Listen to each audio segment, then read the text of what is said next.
جب میں تجھے قیامت تک کے لیے چیلنج کر رہا ہوں کہ تو یہ بتلا دے آج کہ پوری دنیا کے اندر کہیں پر بھی جو یہودی پائے جاتے ہیں، جو عیسائی پائے جاتے ہیں، یوگی جی سے بیعت کر لیجیے، آ جائیے، مودی جی سے کر لیجیے آ کر کے یہاں بیعت، سمجھ رہے ہیں؟ یہ اللہ کی مار ہے بیٹے، تمہارے اوپر اللہ کی مار۔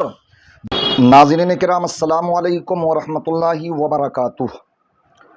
آپ جانتے ہیں فتنوں کا دور چل رہا ہے، لوگ بے راہ روی کا شکار ہیں، حالات اتنے عجیب و غریب ہوتے جا رہے ہیں کہ آئے دن طرح طرح کے فتنوں کو دیکھ کر کے دل روتا، آخر کہ امت مسلمہ یہ کس سمت میں جا رہی ہے۔ اور اس میں غیر تو امت مسلمہ کو بہکانے میں لگے ہوئے ہیں ہی، لیکن وہاں کچھ وہ لوگ جو اپنے آپ کو مسلمان کہتے ہیں اور پھر کبھی مسجد مدرسے کا دروازہ نہیں دیکھا، کبھی پڑھائیاں نہیں کی، دین کبھی سمجھا نہیں، مگر آج وہ دین کے رہنما بنے نظر آ رہے ہیں۔ قوم ہے کہ ان کو خوب اپنے پسند کر رہی ہے۔ ایک ویڈیو دیکھیں آپ، اس سے پہلے بھی میں ان کی ویڈیو دکھلا چکا ہوں، آج جو دکھلانا چاہتا ہوں، یہ بتلانا چاہتا ہوں، پہلے آپ اس کو سنیں اور اس کے بعد میں پھر تفسیر کروں گا انشاءاللہ۔ ہندو ولی کیسے نہیں ہو سکتا؟ ہندو اللہ کا دوست کیسے نہیں ہو سکتا؟ یہ بکواس کہاں سے آئی ہے؟ کیا قرآن میں لکھا ہے؟ حدیثوں میں لکھا ہے؟ کہاں لکھا ہے کہ سکھ اللہ کا دوست نہیں ہو سکتا، یہودی اللہ کا دوست نہیں ہو سکتا؟ اور تم لوگوں کو، مسلمانوں کو، ان مولویوں نے ان یہودیوں کا بتایا ہے جو اپنے دین سے ہٹ گئے تھے اور فرقہ واریت میں چلے گئے تھے۔ تو کون سا یہودی خراب ہے؟ وہ یہودی خراب ہے جو ابراہیم اور موسیٰ کے دین سے ہٹ گیا تھا، جو توریت کی تعلیم سے ہٹ گیا تھا، جس نے فرقہ بنا لیا تھا، جو ابراہیم اور موسیٰ علیہ السلام اور داؤد علیہ السلام کی تعلیمات سے ہٹ چکا تھا، جیسے آج مسلمان رسول اللہ کی تعلیم اور قرآن کی تعلیم سے ہٹ چکے ہیں، تبھی تو 73 فرقے بنے ہوئے ہیں۔ تو کون سا یہودی خراب تھا؟ قرآن نے کن یہودیوں کے بارے میں کہا ہے کہ ان کا بھروسہ نہیں کرو؟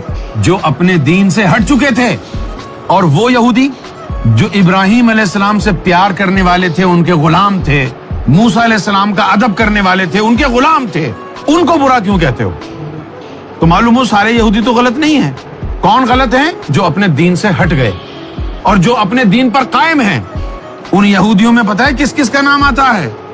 حضرت عبد المطلب کا نام آتا ہے، ابو طالب کا نام آتا ہے، رسول اللہ کی والدہ ماجدہ کا نام آتا ہے۔ اللہ نے ابراہیم کو بھیجا، موسیٰ کو بھیجا، داؤد کو بھیجا، ان کو بھیجا، ان کے ماننے والے تھے وہ، ان میں جو سچے مومنین تھے، ان کو کیسے برا کہہ سکتے ہو تم؟ بالکل نیا نعرہ کہ ہندو، سکھ، عیسائی، یہودی یہ ولی کیوں نہیں ہو سکتے؟ واہ، شیطان کی چال دیکھے، چالوں کو سمجھے شیطان کی۔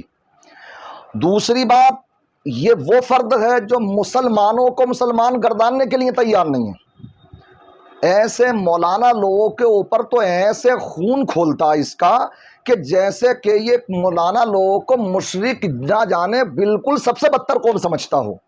فرقوں میں بٹ گئے، ارے فرقوں میں کوئی ہمارے بانٹنے سے بٹ گئے؟ یہ آقا کا فرمان ہے، کیا اس حدیث کا انکار کر سکتا تو؟ آقا کیا فرماتے ہیں؟ ستفترق امتی علی 70 فرقہ۔ آقا نے فرمایا ما انا علیہ و صحابی، کہ جو میرے اور میرے صحابہ کے طریقے پر ہوگا وہ جنتی فرقہ ہوگا۔ تو ہم نہیں کہہ رہے ہیں باقی 72 کو جہنمی، یہ میرے آقا فرما کر کے 1450 سال پہلے چلے گئے، بظاہر حیات ظاہری میں آقا نے فرما دیا تھا یہ۔ تو فرقوں تو بچا سکتا ہے کیا؟ یہ تو ہونا ہے قیامت تک۔ تو کساب، ارے یہ تو خود نیا فرقہ ہے ایک اپنے آپ میں، ایسے ہی جیسے کہ کسی زمانے میں یہ سکھوں کے جو اپنے رہنما ہے وہ نکلے تھے، سمجھ رہے ہیں کہ صاحب سب کو ایک کریں گے، ایک پلیٹ فارم پر لے کر کے آئیں گے، ایک تو کوئی نہیں کر پایا۔ ہاں ایک نیا فرقہ ضرور بن گیا سکھوں کا کوئی وجود تھوڑی تھا۔ کیسے ہوا کہ مسلموں کی کچھ کتابوں کو پڑھا، کچھ کیا میں عیسائیوں کی، کچھ یہودیوں کی اور کچھ مسلم غیر مسلموں کی، اور اس کے سب کو ایک کرو، سمجھ رہے ہیں؟ تو ہوگا ایک، خود ایک فرقہ بن گیا۔ ایسے یہ بھی ایک الگ نیا فرقہ ہے، اور یہ اس فرقے کا نام ہے فتنہ ارتداد و فرقہ ارتداد، اور اس کا سرگنا ہے یہ۔ کس طرح کی بکواسیں کرتا کہ صاحب ہندو کیوں نہیں ہو سکتا ولی، عیسائی کیوں نہیں ہو سکتا، یہودی کیوں نہیں ہو سکتا؟ جب میں تجھے قیامت تک کے لیے چیلنج کر رہا ہوں کہ تو یہ بتلا دے آج کہ پوری دنیا کے اندر کہیں پر بھی جو یہودی پائے جاتے ہیں، جو عیسائی پائے جاتے ہیں، کیا وہ تعلیمات موسیٰ علیہ السلام پر ہیں؟ کیا وہ تعلیمات عیسیٰ علیہ السلام پر ہیں؟ کیا سکھ تعلیمات مصطفیٰ پر ہیں؟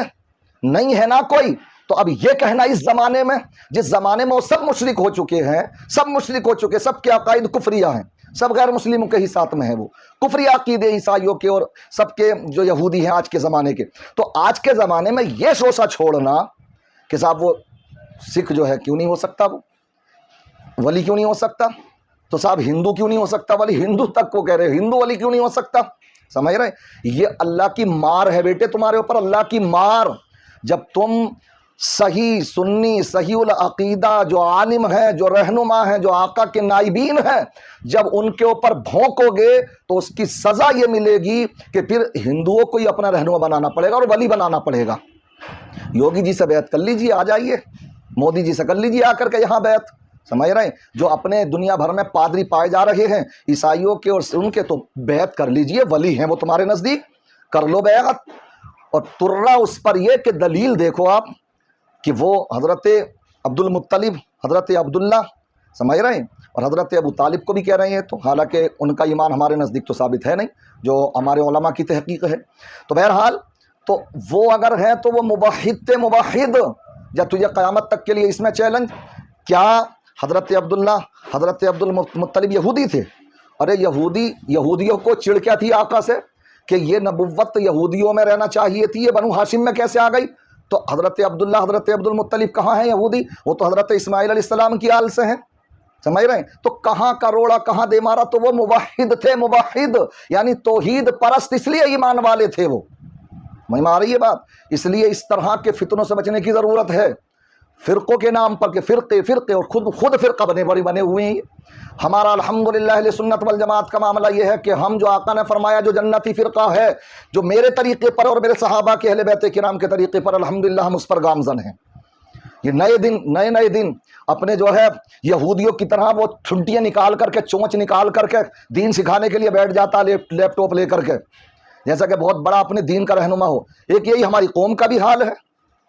میں تو قوم کو بھی کہوں گا ساتھ میں، اگر صرف ناظرہ پڑھانا شروع کریں قرآن کریم کو، ریڈنگ تلاوت اپنے بچوں کو، تو حال کیا ہوتا؟ حافظ صاحب سے پڑھوائیں گے، مولانا صاحب سے پڑھوائیں گے، اچھی بات ہے. لیکن جب دین سیکھنے کی بات آتی ہے تو وہ کسی سے بھی سیکھ لے رہے ہیں، کچھ دیکھنے کے لیے تیار نہیں ہے. کیا ہو گیا؟ عقل پہ پردے پڑ گئے تمہارے. دین کسی سے بھی سیکھ لو گے. قرآن پاک کی تلاوت صرف ریڈنگ سیکھنی تھی، تلاوت سیکھنی تھی، پڑھنا سیکھنا تھا دیکھ کر. کوئی دین نہیں سیکھ لیا کسی نے، قرآن پڑھنا سیکھ لیا تو دیکھ کر کے پڑھنا سیکھ لیا یا حفظ کر لیا، اس کی فضیلت اپنی جگہ پر ہے. لیکن وہ دین سیکھنے کے لیے عالم کے پاس جانا پڑے گا. اور جب دین سیکھنے کی بات آتی ہے تو کسی سے بھی سیکھ لے رہے ہیں.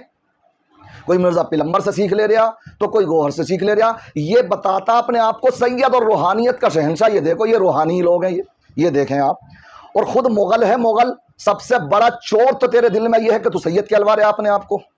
اور ہے کیا تو مغل یعنی پٹھان، اور تو سید کہلوا رہا. ایسے لوگوں کے لیے آقا نے فرمایا جو لوگ اپنے آپ کو میری طرف منسوب کریں اور وہ ہو نہ ہو، وہ جہنم میں اپنا ٹھکانہ دیکھیں. تم تو خود جہنمی ہو، تم دوسروں کو کیا دکھاؤ گے راستے؟ اس لیے فکر کرو. میرا اس کی ویڈیو دکھانے کا مقصد اپنی قوم کو آگاہ کرنا اس طرح کے فتنوں سے. یہ بہت بڑا فتنہ، تمہیں پتہ بھی نہیں لگے گا تمہارا ایمان کا طوطا کہاں اڑ گیا، یہ لوگ کہاں تمہیں گمراہ کر دیں. اسی لیے ایسے لوگوں کو مت سنو. اگر ایمان بچانا چاہتے ہو تو کہاں سے شروعات کرتے، کہاں اختتام کر دیتے ہیں، اور بات کیا ہے اور کیا سے کیا پیش کر دیتے ہیں یہ لوگ. اس لیے سمجھنے کی ضرورت ہے ان کی چالوں کو. اللہ ہدایت عطا فرمائے. حق کہنے، حق سننے، حق واضح ہو جانے کے بعد اس پر عمل پیرا ہونے کی توفیق رفیق عطا فرمائے. ہر طرح کے فتنے فساد سے ہم سب کو، ہماری قوم کو محفوظ و مامون فرمائے. ہماری نسلوں کا خاتمہ ایمان پر فرمائے. ایمان کی فکر کرنے کی توفیق رفیق عطا فرمائے. وما علینا الا البلاغ. السلام علیکم ورحمۃ اللہ وبرکاتہ.